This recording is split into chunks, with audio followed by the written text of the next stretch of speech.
Sur le régime restaurateur lui-même, les idées étaient confuses, depuis que le libéralisme avait paru sur les marches du trône restauré.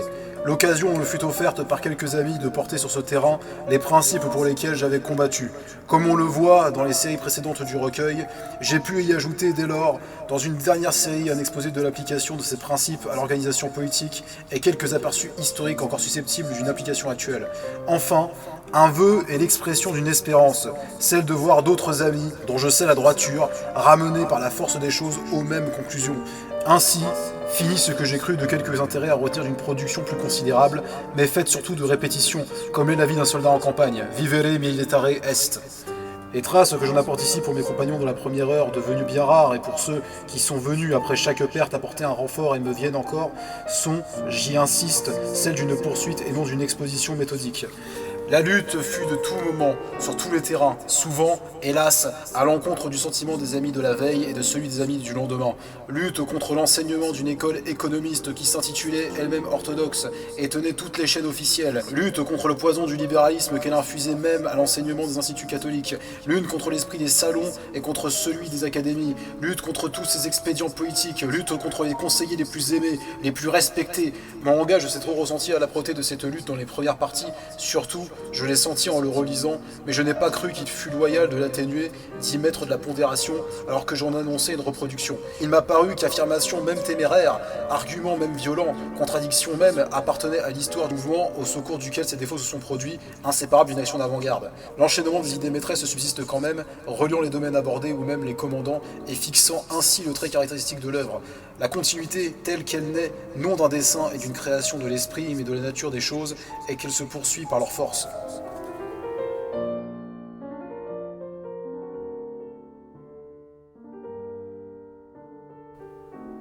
À ce dernier moment, nous ne résistons pas à jeter un coup d'œil sur l'état actuel de la révolution en Europe. Elle y possède un état-major, la secte maçonnique et deux forces organisées, prêtes à se dévorer entre elles quand elles croiront en avoir fini de nous. L'alliance des cabinets aux mains des libéraux et cette association populaire aux mains des socialistes. Toute la politique européenne tourne sur ces deux pivots, empêcher la restauration des monarchies légitimes, surtout à Rome et en France, pour complaire à la secte maçonnique, employer la secte à contenir les mouvements populaires qui renverseraient les autres monarchies ébranlées par la chute de celle-là, et pour cela donner au peuple des satisfactions apparentes en place de droits réels. Programme sans base et sans point d'appui, car la secte n'en est pas un. Maintien de l'ordre impossible lorsque, pour avoir été fauteur ou complice de l'injustice, on a perdu la notion même de la justice et la grâce de pouvoir en être le ministre. Nous, à l'inverse, nous disons rendre au peuple les justes garanties qui lui sont dues et reconstruire sur la base de ces droits restitués l'édifice entier du droit social et politique. Notre programme est catholique dans la source, ce qui fait que nous le voyons surgir sans entente préalable dans tous les pays où la société est lasse d'être exploitée par les libéraux et n'a pas confiance dans la main des socialistes. Partout, en un mot, où la révolution perd du terrain. Et elle en perd, visiblement. Courage donc. Les partis politiques qui ont soulevé la question sociale périront par elle, et l'avenir n'est qu'à celui qui saura la résoudre. Un dernier mot. Pourquoi, puisque ce sont les droits du peuple que nous prenons en main, ne pas lui avoir encore fait appel plutôt que de nous faire user à faire appel au dévouement de la classe qui a le plus perdu la notion de ses droits? Parce que c'est là que la société révolutionnaire s'est formée avant d'envahir ce même peuple, et que c'est la tête du serpent et non sa queue qu'il faut écraser. Il ne nous serait pas malaisé de jouer les princes Kropotkin, de parler aux ouvriers des droits à reconquérir, alors que nous ne sommes pas encore les maîtres de leur rendre, car nous sommes moins bourgeois, selon leur langage, que ceux qui les exploitent d'une façon ou de l'autre. Mais ce n'est pas ainsi qu'a fait notre Seigneur Jésus-Christ, notre maître et notre roi. Il n'a pas prêché la révolte aux esclaves, mais aux grands que le petit était leur frère, et qu'il fallait rendre à chacun ce qui lui était dû, et de là est né et renaîtra encore, si Dieu le veut, l'ordre social chrétien.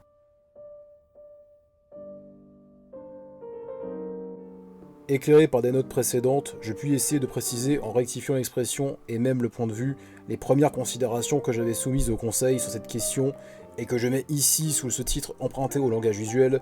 En bonne justice, que doit procurer le contrat de travail aux parties contractantes, l'entrepreneur et l'ouvrier et par la suite à la société? La nature de ce contrat ne me paraît ni toujours être celle d'une location, ni jamais celle d'une vente, mais bien toujours celle d'un échange de services. Or, pour qu'un contrat de cette nature soit équitable, il faut que les services échangés soient équivalents. Donc, étant de fait que l'entrepreneur comme l'ouvrier doivent vivre de l'entreprise, il faut que celle-ci puisse être conduite et exécutée de manière à procurer à l'un comme à l'autre des contractants ce qui est contenu implicitement dans ces termes de la loi du travail. Tu gagneras ton pain à la sueur de ton front, c'est-à-dire que les fruits de l'entreprise soient partagés entre eux dans la mesure qui correspond aux conditions d'une vie honnête pour l'un comme à l'autre, chacun selon son état. Voilà pour moi le caractère qu'en bonne justice est dans l'intérêt de la paix sociale, qui est lié à l'observance de la bonne justice, opus justitiae pax, de présenter la généralité des contrats suivants auxquels s'exerce le travail humain. C'est là, me semble-t-il, le critère que nous devons indiquer aux commissions d'études pour les guider vers les solutions diverses selon le métier, le temps et le lieu qu'elles poursuivent dans le champ de l'économie politique. Est-il besoin de redire que nous ne croyons pas que cette règle, fût-elle toujours respectée, suffise au rétablissement de la paix sociale ? Il n'y a pas en effet qu'un seul commandement. À côté de « tu ne déroberas pas », il est écrit « tu n'envieras ni l'âne, ni le bœuf, ni la femme de ton prochain ». Et l'inégalité des conditions sociales qui doit être respectée par la justice, comme aussi les maux dont celle-ci ne saurait nous préserver, ne seront jamais rendus supportables que par la vertu. Mais revenons à la question afin d'en dégager encore quelques points d'une application générale. L'entrepreneur et l'ouvrier ne sont donc pas quittes en bonne justice. Lorsqu'ils ont échangé uniquement le prix convenu contre le travail convenu, s'ils ne se sont pas procurés ainsi l'un à l'autre, dans la mesure où cela dépend d'eux, ce dont chacun a besoin pour mener une vie honnête selon son état. Et pour l'homme de tout état, les exigences d'une vie honnête sont la possession d'un foyer, des moyens d'y élever sa famille selon sa condition, et la possibilité d'épargner de quoi soutenir ses vieux jours quand il ne pourra plus gagner. La mesure où l'ouvrier et l'entrepreneur peuvent se procurer réciproquement ces biens est très inégale.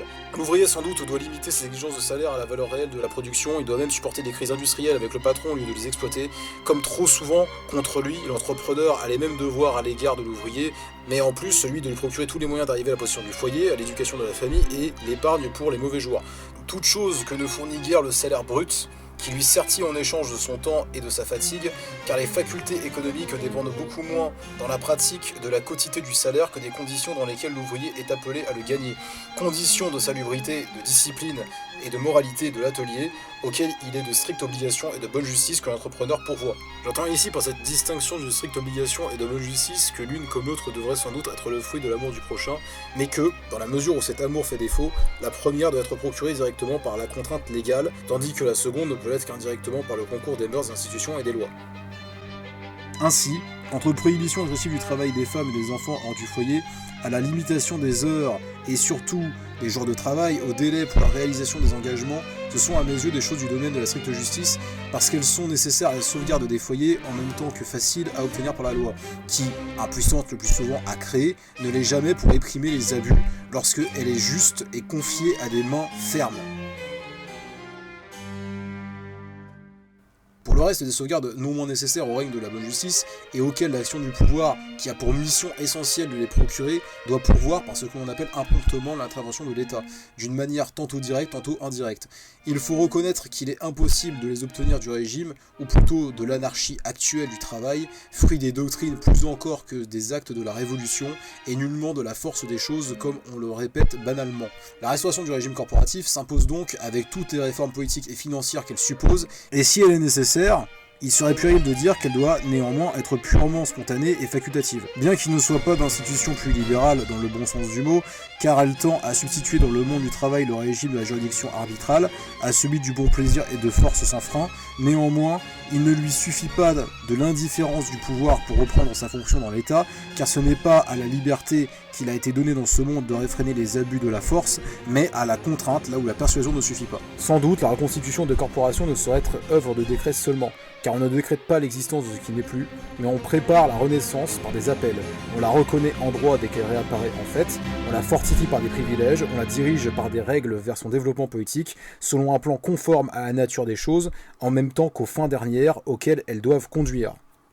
Que si l'on n'admet pas cette conclusion, que la réorganisation corporative de l'industrie dans toutes ses formes est la condition nécessaire au plein exercice des devoirs réciproques du patron et de l'ouvrier et doit être l'objet de nos revendications publiques en même temps que de nos efforts privés, on reste dans l'utopie et on décourage les deux parties intéressées en prétendant de l'une plus qu'elle ne peut et en offrant à l'autre moins qu'elle n'a besoin. Ou plutôt, le besoin est commun et il se résume en un mot, la sécurité que donne la stabilité des conditions. Or, il n'y a de stable que ce qui forme corps. Le sable ne l'est pas, et c'est bâtir sur le sable que d'essayer à fonder ce que nous avons préconisé déjà avec juste raison. Le patrimoine corporatif, l'ascension dans la profession, le syndicat industriel, tout cela et le reste dans une société gouvernée actuellement par un code et des mœurs qui tendent à détruire tout patrimoine, toute hiérarchie, tout lien. Enfin, et pour compléter ma pensée sur la question, il me semble qu'on ne saurait affirmer la nécessité d'une pareille réforme dans le régime intérieur du travail national, sans rappeler en même temps que ce régime doit être protégé dans ses rapports intimes avec le commerce par des traits internationaux, et que, pour cela, ceux-ci doivent être conclus, non pas dans l'intérêt du fisc, ni même dans celui de l'intérêt du consommateur, mais, avant tout, en vue de la protection morale et matérielle que le travailleur doit rencontrer dans un État chrétien. Avant d'aller plus loin, il y a lieu de s'entendre sur une distinction nécessaire entre la spéculation et le commerce. Bien que l'on emploie souvent ces termes indifféremment, ils représentent des actes fort différents. Commercer, c'est échanger des marchandises, des valeurs, des réalités en un mot. Soit par l'exercice du négoce, qui consiste à en tenir simplement marché, soit par celui du trafic, qui consiste à aller les chercher au pays d'origine pour y livrer aux négociants du pays de consommation. Le commerce doit procurer à ceux qui le font un bénéfice légitime. Il est le grand ressort de la vie économique dans une société complexe, et n'est pas en lui-même plus malhonnête que parasite, puisqu'il correspond à un besoin normal du travail humain, celui des échanges, et que rien n'empêche, quoique, beaucoup de tentations détournant d'opérer ces échanges loyalement, c'est-à-dire à valeur réellement égale, ce que l'école d'économie scolastique du Moyen-Âge appelait au juste prix. Mais où le commerce cesse d'être loyal et dégénère en spéculation, c'est, comme le mot l'indique, lorsqu'il ne livre plus que des apparences spécises contre des réalités, et qu'il consiste surtout à faire passer dans sa poche le bien des autres, parce qu'alors il pêche directement contre le 7e commandement, le bien d'autrui tu ne prendras ni retiendras à ton escient. Or, il y a escient, ou du moins, il devrait y avoir scrupule de conscience, toutes les fois que le client du spéculateur se trouve dans une condition de besoin telle qu'il n'a la liberté d'établir et de réclamer le juste prix. Mais doit souscrire aux conditions du marchand, prêteur ou courtier, fût-elle léonine. Ainsi, l'agiotage, selon la définition récente de Monsieur de Courcy à la Société d'économie sociale, est une spéculation et non un commerce loyal, parce qu'il consiste à ne livrer, par contrat d'échange, qu'une valeur que l'on pense devoir être moindre à l'échange de la livraison que celle qui fait l'objet du troc. Ce n'est pas un service que l'on aspire à échanger, mais un piège que l'on tend à l'ignorance ou au besoin. Il y a deux manières de réprimer la spéculation, l'une directe par des lois spéciales, l'autre indirecte mais plus efficace, qui consiste, par des organisations sociales, à préserver du besoin impérieux d'y recourir, sinon tous les individus, du moins les classes entières, qui n'y peuvent aujourd'hui y échapper. Ici apparaît l'objection de l'internationalisme des capitaux, c'est-à-dire de l'impossibilité de modifier la législation économique, à la fois dans tous les pays producteurs, afin d'empêcher des capitaux d'émigrer du pays où on apporterait pour la première fois des restrictions à leur liberté d'emploi. Voici la réponse. Sans doute, les capitaux employés à l'usure devenant disponibles par sa répression devraient aller chercher fortune ailleurs. Et s'ils ne se rabattaient pas sur la mise en œuvre utile à la production, mais cette production prendrait d'autant plus d'essor qu'elle ne serait plus tributaire de l'usure, et le pouvoir de consommation des foules, augmentant par la même raison, développerait d'autant le marché national et y attirerait finalement le capital, loin qu'il en fût détourné. On fait l'usure sur les populations pauvres, mais on travaille volontiers loyalement pour celles qui sont riches. Maintenant, il faut néanmoins se placer au point de vue international, beaucoup plus que ne le fait en ce moment le Parti conservateur, et voici ce qu'on aperçoit en se plaçant à ce point de vue. Il y a en ce moment 3 courants internationaux que l'opinion désigne par les noms d'international jaune ou judaïque, d'international rouge ou révolutionnaire et d'international noire ou chrétienne. Le premier se forme chez les capitalistes, le second dans la classe ouvrière, le troisième n'appartient pas spécialement à une classe, mettant à la réconciliation des classes divisées par les deux autres courants, en tenant entre leurs prétentions la juste mesure dictée par la saine doctrine sociale. Les courants ont beau être tellement distincts qu'ils se combattent comme les eaux de certains fleuves, mais en se mêlant, ils n'en concourent pas moins à donner une poussée grandissante contre les barrières élevées aux frontières des nations. L'ancien régime, extrême et absolu en toute chose, tendait à les rendre infranchissables. mais la merveilleuse facilité des communications et les mœurs cosmopolites qu'elles engendrent, dont le succès des expositions universelles n'est pas un des moindres traits. Tout cet ensemble ouvre de grandes probabilités au triomphe futur de l'une des 3 internationales désignées tout à l'heure. Si c'est celle dont la spéculation est l'âme aussi bien que le ressort, on verra le monde revenir à l'état social du temps de l'Empire romain, qui connut lui aussi les siècles de l'usure, l'esclavage aura pris la forme du prolétariat, la plutocratie tiendra la place de l'aristocratie, et tout idéal aura disparu avec le culte de la patrie et celui du foyer. Ces 2 amours innés au cœur de l'homme seront remplacés par celui de l'or. Si c'est l'internationale rouge qui réussit à produire une révolution sociale, ce ne sera plus même vers l'Empire romain, mais vers la barbarie que rétrogradera la société, car toutes les conceptions sociales soi-disant scientifiques, c'est-à-dire purement matérialistes, de l'école qui s'intitule démocratique, socialiste et révolutionnaire, sont d'une rudesse et d'une grossièreté sans nom. Le culte du ventre, comme s'intitule elle-même la religion nouvelle, n'est pas plus digne de l'humanité que celui de l'or, et n'en diffère guère en principe d'ailleurs. Le libéralisme et le socialisme ne sont, comme on l'a dit souvent, que 2 frères ennemis. Mais si les passions soulevées par leur lutte fratricide se font de plus en plus jour, et si leurs manifestations acquièrent non seulement une fréquence, mais un développement inquiétant pour l'ordre social, il s'est produit néanmoins, dans le cours de ce siècle, comme dans toute la série qui date de l'ère chrétienne, un adoucissement progressif et continu des mœurs, que des explosions de violence ont pu troubler plutôt qu'arrêter, et dans lequel l'observateur impartial ne peut manquer de reconnaître encore l'influence souveraine, quoique parfois latente et en quelque sorte inconsciente du christianisme. Cet adoucissement des mœurs, cette piété pour l'humanité, fournissent à l'action sociale de nos 3 internationales comme un air ambiant où la jaune et la rouge se sentent mal à l'aise, l'une dans son égoïsme, l'autre dans sa rudesse.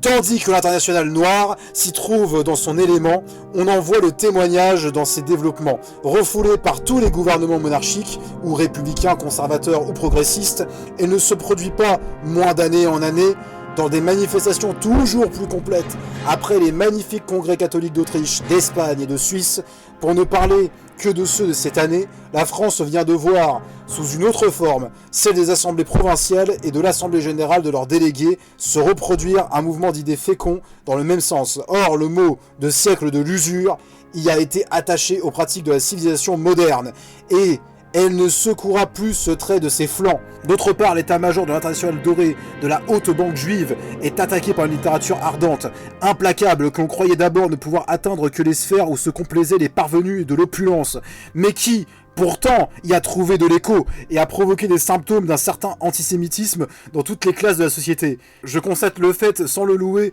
et surtout sans lui attacher plus d'importance qu'il n'en a, de tout temps, les fils de familles ruinées ont maudit les usuriers. Mais j'y voudrais voir un commencement de la réaction contre non les spéculateurs qui restent dans les limites licites de leur industrie, mais contre la spéculation elle-même lorsqu'elle est usuraire et, pour tout dire, contre le principe même de l'usure sous telle forme qu'elle se déguise.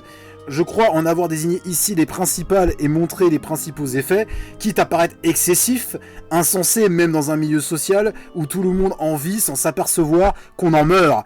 Il est si commode de vivre sur l'épargne des pères ou sur la sienne, en faisant travailler son argent plutôt que soi-même, et de croire que cela durera toujours. Mais j'ai voulu montrer que cette quiétude, respectable chez l'individu qui n'en peut, mais n'avait pour elle, au point de vue social, ni les calculs de l'économie, ni les garanties de la paix sociale. Et comme la question est la même et à peu près aussi mûre dans tous les États d'Europe, ou du moins dans tous ceux que je connais, je ne doute pas, même en restant au point de vue international, que les remèdes législatifs que j'ai indiqués, et d'autres encore, n'entrent bientôt dans les préoccupations de l'opinion, ne deviennent ensuite l'objet de conférences, de congrès internationaux, comme ceux que nous voyons se tenir en ce moment sur d'autres questions sociales, et que les lois contre l'usure ne finissent par redevenir le code commun des peuples de la chrétienté.